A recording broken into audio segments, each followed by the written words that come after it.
Alors, exercice corrigé de physique statistique. On considère un système formé de trois particules classiques identiques, sans interaction mutuelle, se déplaçant sur l'axe OX, entre deux murs réfléchissants situés entre x égale 0 et x égale grand L. On nous demande d'exprimer l'énergie totale E tot du système, des trois particules, en fonction des variables de position de nos particules, donc l'ensemble des variables xi, et des variables d'impulsion, l'ensemble des pi de notre particule, sachant que pi est égal au produit de la masse de la particule par sa vitesse. La vitesse est ici considérée au sens vectoriel, sur les trois axes de coordonnées, hein, donc c'est un vecteur. Mais bon, sa norme, c'est vx carré plus vy carré plus vz carré, je le précise. On se propose de calculer de manière donc classique le nombre de micro-états accessibles au système.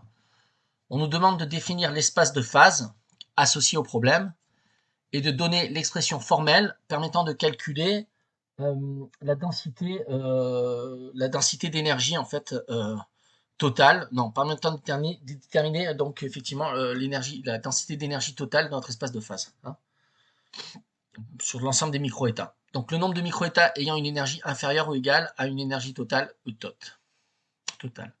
Définir le volume, ce sera le volume de l'hypersphère, on verra par la suite, sur lequel se fait l'intégration.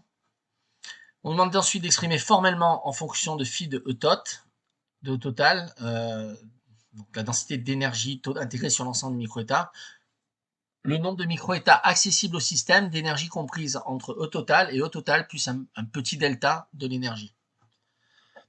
Donc la correction. Donc on va donc corriger cet exercice.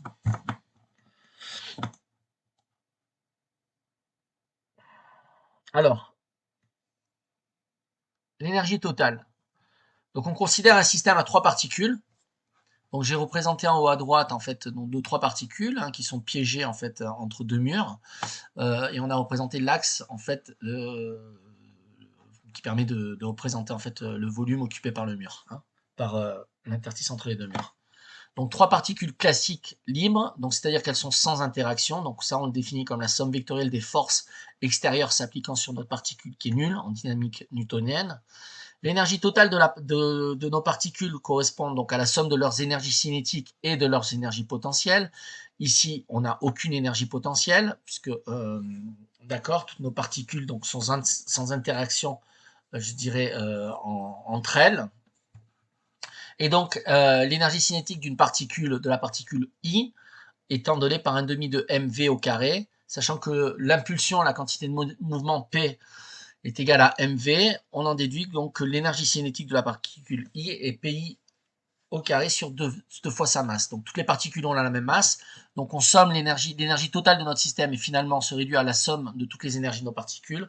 On a trois particules, donc l'énergie totale et la somme, exprimée en fonction des quantités de mouvement respectives des particules, P1 carré sur 2m plus P2 carré sur 2m plus P3 carré sur 2m. Effectivement, l'énergie totale est égale à 0 car les particules sont indépendantes libres. Alors, l'espace des phases représente en fait les coordonnées généralisées, les impulsions généralisées de nos particules.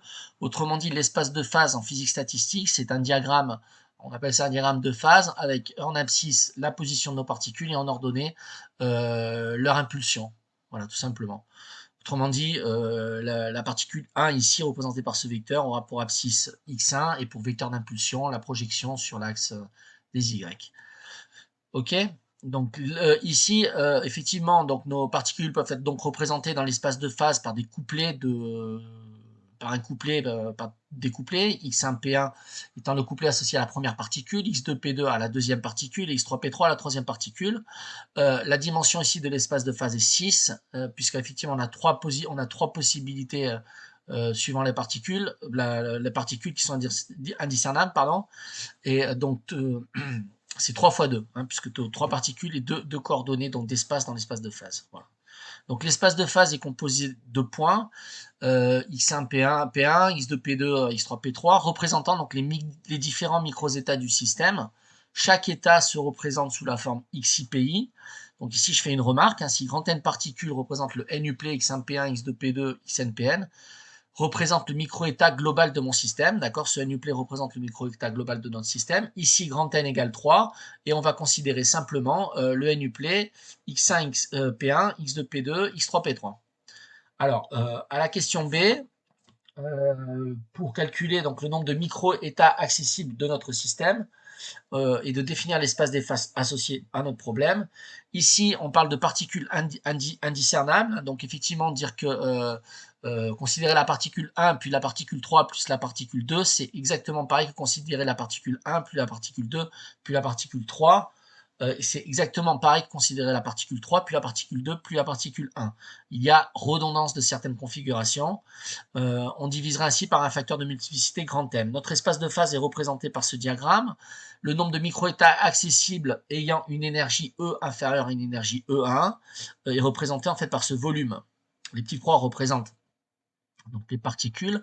J'ai représenté le volume élémentaire ici infinitésimal auquel on ne peut descendre, qui est la fameuse constante H, qui est la constante de Planck, qui est définie par, comme on sait, l'inégalité de Heisenberg, qui nous dit que delta xi, delta pi est égal à H, donc l'incertitude sur la position et le mouvement de notre particule.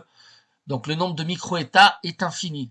Hein. On va ainsi, puisque effectivement la particule de manière continue peut occuper une infinité de positions dans ce volume d'espace de phase. Ok. Donc on va travailler sur le volume en termes probabilistes, ça va nous simplifier les calculs, car une dénombrabilité discrète de nombre infini est extrêmement difficile à considérer. Le microvolume élémentaire en deçà duquel donc on ne peut pas discrétiser, donc je viens de le dire, est donné par la relation d'Eisenberg. Delta xi, delta pi est égal à h. Donc le nombre de microétats accessibles à notre système, phi de t, est égal à oméga de t, qui correspond à l'ensemble des microétats globaux de nos énergies, que j'y divise par grand M fois petit v. Petit v étant le volume élémentaire déterminé par notre constante de Planck, autrement dit h au cube. Le volume est ainsi déterminé par l'énergie des microétats. La dimension de l'espace de phase est ici 3. On a donc V qui est égal à H à la puissance. La dimension de notre espace de phase divisé par 2, autrement dit, est égal à H à la puissance 6 sur 2, H à la puissance 3. Ok. M ici, c'est égal à N factoriel, puisqu'il y a N factoriel particules. Une fois qu'on a choisi la première particule, il reste N-1 choix pour la deuxième. Une fois qu'on a choisi la première et la deuxième, il reste N-1, N-2 pardon, choix pour la troisième, etc., etc. Autrement dit, N étant égal à 3, on a 3 factoriels. Donc toutes les particules sont identiques, donc indiscernables. Donc l'intégration sur notre espace, donc l'ensemble des micro-états, l'ensemble de tous les états accessibles à notre système est donc égal à l'intégrale sur l'espace de phase des volumes élémentaires des taux, délimités par notre constante de Planck discrète h3 auquel on ne peut pas descendre d'un point de vue volume discret. Voilà. Donc c'est donc égal à l'intégrale sur l'ensemble des énergies inférieures à notre énergie totale, donc puisque là c'est la contrainte effectivement sur laquelle on va pouvoir réaliser notre intégration, du produit pour i égale 1 à grand N, qui est le nombre de particules, des dQi, dPi, autrement dit dQi, ça va représenter dans notre espace d'espace les abscisses, les positions des particules, donc ça va être des dxi, et les dPi, donc c'est les dPi, ça reste dPi, ça reste les différentiels sur les différentes quantités de mouvement de nos particules. Autrement dit, le nombre total de microétats accessibles pour un niveau d'énergie total de notre système ET est égal à l'intégrale sur l'ensemble des énergies inférieures ne dépassant pas notre énergie totale, pour un rayon qui est compris entre 0 et grand L, puisque effectivement, je rappelle que nos particules sont piégées entre un mur d'abscisse x égale 0, je ne l'ai pas représenté le 0 ici, mais c'est x égale 0 et x égale L, ok.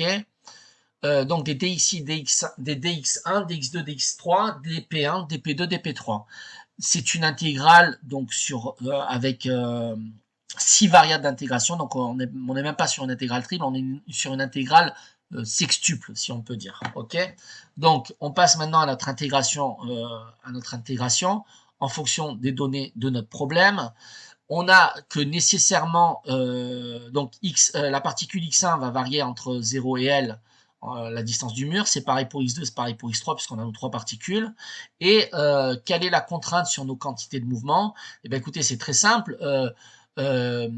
L'énergie d'une particule, c'est P au carré sur 2m. Autrement dit, P au carré, c'est égal à 2m fois E au carré. Autrement dit, là j'ai mis une racine, il n'y a pas la racine si on considère les pays au carré, c'est l'intégrale triple sur toutes les différentiels de... on considère notre variable d'intégration comme étant les différentiels des quantités de mouvement, tels que, en fait, on a les relations, c'est pas une racine, là, la racine vous l'enlevez. C'est P1 carré plus P2 carré plus P3 carré est égal à 2ME au carré. E étant l'énergie totale de notre système qui est donnée par le problème, et M la masse de nos particules. Autrement dit, là j'ai effectivement représenté en rouge, pour comprendre effectivement qu'on intègre sur le volume d'une sphère, en fait, on doit vérifier quelque chose du genre x carré plus y carré plus z carré égale grand R carré, ou donc ça représente l'équation d'une sphère de rayon R. Ici, R est égal à racine de 2m. Ok ?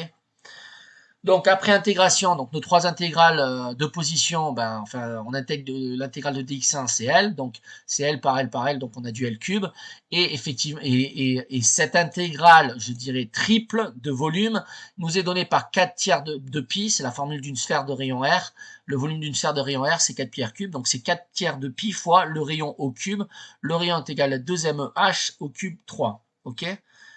Car on rappelle que phi de l'énergie totale, c'est l'ensemble des micro, le rapport entre oméga de T, l'ensemble des micro-états de notre système, divisé par grand M fois petit v, v étant le volume élémentaire de Planck. Ok ? Donc pour effectivement l'intégrale des dp1, dp2, dp3, tels que p1 carré plus p2 carré plus p3 carré respecte la contrainte que cette somme est inférieure à 2m fois l'énergie totale. Donc on a du L3 au cube, l'intégrale de ceci, d'accord? Là, j'ai effectivement explicité en dessous rapidement l'intégration suivant la dimension de notre espace de phase. Si on considère un espace de phase à une dimension, l'intégrale, donc une dimension, une seule particule, on va dire, dans le cas discret, quand on passe du cas discret à une particule au cas continu, on intègre sur l'ensemble des P1 carré inférieur à C carré, où on considère une quantité de mouvement qui varie entre moins C et C, on a du 2C. En deux dimensions, on a deux particules, donc on va considérer les vecteurs quantité de mouvement P1 et P2 des deux particules respectives. Dans notre espace de phase, on va intégrer, pour avoir enfin ce sera pas un volume, mais ce sera une aire, donc un cercle. Effectivement, il faudra que P1 carré plus P2 carré vérifie inférieur à C carré. Le volume ici, c'est pi R2, donc pi C carré. Ok, donc si on fait varier P1 et P2 de 0 à C, on obtient bien un cercle de rayon C carré. On aura décrit ainsi l'intégralité de l'espace de phase de notre système. Ok, ici, donc, on est en dimension 3. Donc, on a oméga t qui est égal à L cube multiplié par le volume d'une sphère de rayon racine de 2met.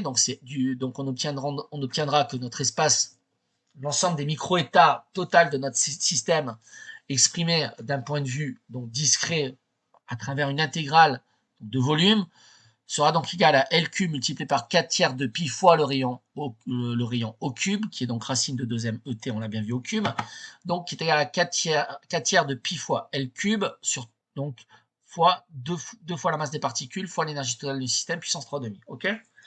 Donc avec la relation en dimension 3, l'intégration est volumique. Donc on l'a vu. Et donc finalement notre densité